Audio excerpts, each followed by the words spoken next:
Hey door rollers, welcome back to the channel. Today we're going to look at 5 places to park your cash. 5 different account types you can use to save, whether it's for an emergency fund, maybe you're saving for a house, or maybe you've just got some cash, you're not quite sure what you're going to do with it.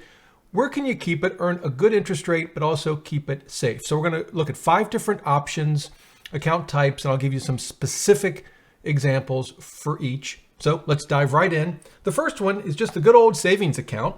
We're looking at my site. This is allcards.com. I'll leave links to all of this below the video. We track over 1,000 different bank accounts and just list them here by annual percentage yield. These are all either bank accounts that are FDIC insured or credit union accounts that are NCUA insured.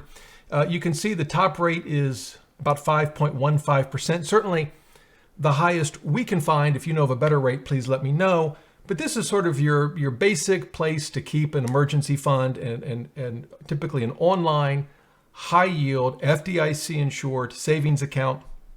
There are plenty of options. One thing I'll mention, you'll notice that these top options are from Save Better. Save Better is not a bank, but you open an account there, and then through Save Better, you can put your money. They've got dozens of different banks and credit unions you can choose from. And it's not just savings accounts. They have money market accounts and CDs. But there are also some good options directly with banks, as you can see here.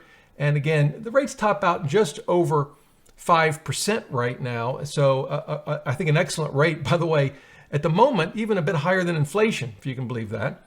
So that's the first option.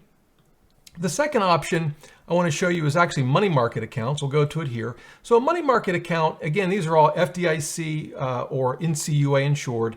As a practical matter, there's not much difference between a money market account and a savings account. I think with some money market accounts, you might get check writing capabilities, but for our purposes, they're pretty much the same. And the rates come in about the same. I think with MMAs, we do have this brilliant bank 5.25% option. You do have to have at least $1,000.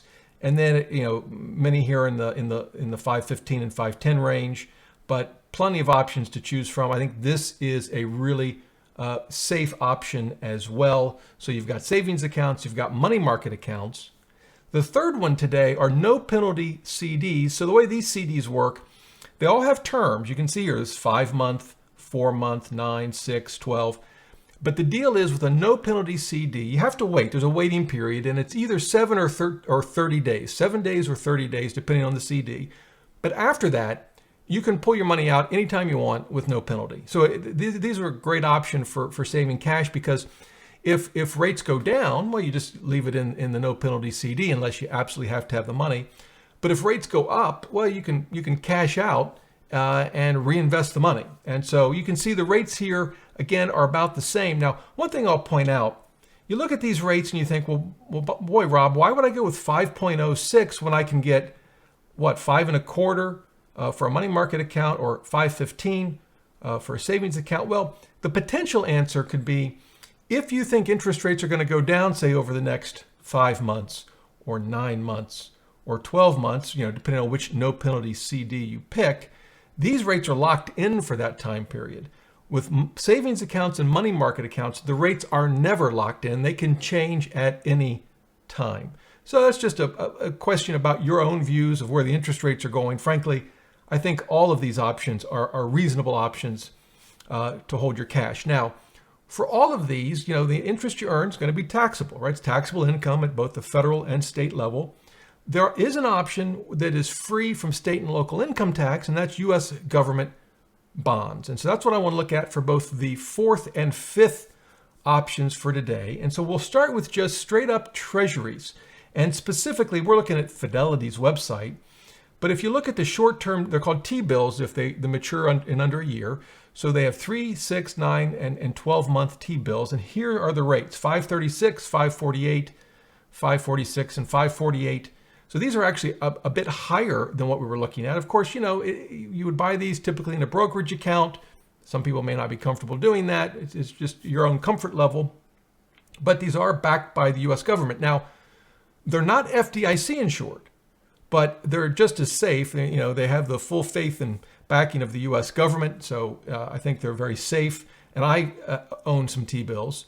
And again, because it's U.S. government debt, there is no state and local income tax, which can be very important for some of you depending on your tax bracket and where you live. And so I think this is an excellent option. Now, the fifth and final option I want to show you is a way to invest in short-term U.S. government debt without having to go in and actually buy specific T-bills if you're not comfortable doing that. And it's a product by iShares, and it's confusingly called iBonds. This is different than the iBonds you buy from Treasury Direct. This is just the name of a particular type of investment offered by iShares.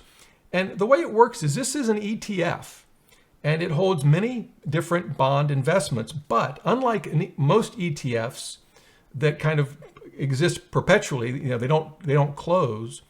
These ETFs actually come to an end. This particular ETF, you can see it's the December 23 term. So if you were to buy this ETF now, let's say you were to invest $10,000 today in this fund, around December 15th, you can see it here, of this year, they're going to give you back your investment, including any interest it's earned that you've perhaps reinvested. You're going to get it all back on December 15th. It ends. Now, of course, you could then take that money and invest it in their 2024 Treasury ETF. In fact, if we go back a screen here, we can see the options. So these are the U.S. Treasuries. Now, they have other types of bond funds. I focused on the Treasuries because these would be free of state and local income tax. Of course, you could pick municipals, which would be potentially or free of federal income tax and may be free of state and local income tax. Of course, there's more risk involved in municipals, so they may not be ideal for sort of an emergency fund type of savings. So that's why I've sort of focused on U.S. Treasuries. You could have, of course, also pick a different end date, keeping in mind that you can always sell the ETF, but the issue is if you choose to sell before the ETF matures, ends, you could sell at a loss depending on what the interest rates are. But if you know you're going to hold it, let's say, in this case, till the end of 2023, which is just less than 6 months away, or I guess 6 months away, you know what you're going to get. And so this could be a way to get exposure, in this case, to effectively short-term Treasury bonds. And we can actually look at the holdings here. And it's pretty straightforward. U.S. Treasuries, the vast majority. They probably hold some cash as well. We can go to all, maybe it'll tell us. Here we go. So these are what they own. You can look at this in detail, but it also, here I wanted to point this out, shows you the maturity. So these are all obviously maturing this year. And so this would be an option, maybe an easier way to get access to U.S. government bonds all in one ETF. So there you go. Those are 5 ways, I think, good places to park your cash right now.